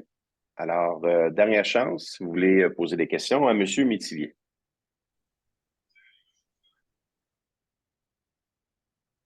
Alors, Jean-Pierre Quentin, allez-y. Alors, une petite dernière. Vous faites les tests dans le bas du fleuve. Est-ce que vous avez besoin de gens en Estrie pour faire d'autres tests ou tout va bien? Tout va bien pour le moment. Par contre, notre technologie, la manière qu'on la développe, on développe des algorithmes pour être très précis sur certains types de peuplement. Puis même si les caractéristiques principales d'un peuplement sont les mêmes d'une région à l'autre, étant donné que le territoire québécois est tellement différent et tellement vaste, eh bien, les conditions climatiques avec lesquelles les plantations ont pu croître diffèrent d'une région à l'autre. Donc, pour s'assurer que nos algorithmes soient toujours aussi précis d'une région à l'autre, on va quand même devoir aller sur place, sur le terrain, au sein de chacune des régions, mettre en place des dispositifs de placettes d'échantillonnage. Puis, effectivement, on va rentrer en contact avec des propriétaires admissibles à ce moment-là dans chacune des régions pour mettre nos dispositifs en place. Et ces propriétaires-là, bien entendu, seront rémunérés en conséquence. Si vous avez besoin, bien, on est disponible. Merci. Parfait, je le garde en tête. Prochaine intervention, je vais passer à iPad de Anthony Martin, puisqu'il n'a pas intervenu encore. Donc, allez-y. Allez-y, m'entendez-vous bien? Je voudrais savoir comment Très vous faites bien. pour calculer le crédit par année, le 3 ou le 4, ou le. C'est quoi la méthodologie pour calculer ce volume de carbone-là? Oui, donc c'est une très bonne question. C'est une séquence de 3 étapes. La première, nous utilisons la technologie qu'on a développée à l'interne pour estimer le volume en mètres cubes. Une fois qu'on a le volume en mètres cubes d'une superficie, eh bien, on est capable de convertir ce volume en mètres cubes-là en tonnes de biomasse en utilisant un outil fédéral qui s'appelle le modèle du bilan de carbone du secteur forestier 3. Donc, MBC SFC 3. Et une fois qu'on a la quantité de biomasse de la superficie forestière visée par notre évaluation, eh bien là, on peut convertir ça en crédit compensatoire en utilisant l'outil qui a été développé à la demande du ministère de l'Environnement. Alors, toujours en premier tour, je vais passer à M. Gendron. Alors, Jean-Paul Gendron, c'est à vous. Oui, bonsoir. Ici, en Estrie, nombre de producteurs d'arbres de Noël. Est-ce que les producteurs d'arbres de Noël seraient admissibles au crédit carbone? Compte tenu que les arbres de Noël poussent, évidemment, sur un certain nombre d'années, dépendant des demandes des clients, des fois, ça prend 7 ans, 8 ans, 10 ans, 12 ans avant d'obtenir la hauteur voulue. C'est quand même la séquestration du carbone de la part des sapins de différentes essences. Alors, serait-il admissible au crédit carbone? C'est une excellente question. C'est la première fois qu'on me la pose. J'apprends en note, puis je prends votre prénom également et votre nom de famille en note à l'instant. Je vais vous renvoyer une réponse détaillée. Donc, je vais l'envoyer au syndicat, puis le syndicat pourra vous la faire parvenir si ils ont vos informations. En fait, pour rappel, ici, en Estrie, on est quand même, je pense, pas loin, ou le plus important producteur d'arbres de Noël au Québec. Les deux MRC de Quatico qui est du Haut-Saint-François, c'est surtout là qu'est concentrée la production d'arbres de Noël, bien qu'on l'en trouve aussi à la grandeur de la région. Il y a des débordements en Beauce et du côté des Bois-Francs. Alors, c'est quand même un commerce important, aussi une valeur forte au niveau des exportations québécoises de produits ligneux, si on veut. Et ça pousse vite aussi. Donc, il y a une séquestration et c'est continuellement renouvelé. Alors, je pense que la question mérite réponse pour Tout à les fait. producteurs d'arbres de Noël. Êtes-vous au Merci. courant, M. Gendron, si les plantations de sapins de Noël ont été souvent faites sur des friches agricoles qui pouvaient être abandonnées? Je penserais a priori que non. Là-dessus, je laisserai peut-être Mme Beauséjour de l'Agence de la forêt privée de laisser répondre. Habituellement, c'est sur des terres agricoles ou qui étaient agricoles récemment, encore récemment. Ici, moi, je demande à coucher à coucher. Ce que je vois dans le décor quand je me promène dans la région, c'est que souvent, une nouvelle plantation d'arbres de Noël est sur un ancien champ qui a produit soit des céréales ou des fourrages. Il n'y a pas eu de dégagement d'arbustes ou même de forêt pour planter, mettre en terre la plantation en question. Absolument, c'est des terres vierges. OK. C'est bon. Je vous reviens avec une On a réponse aussi une détaillée dès que je réponse l'ai.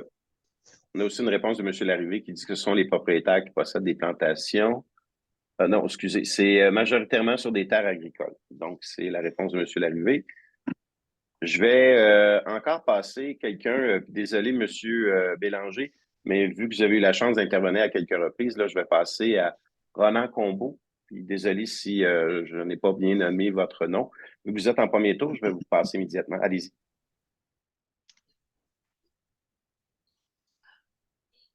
Oh, on a un problème de son, on ne vous entend pas. Pourtant, ce n'est pas indiqué que votre micro est fermé.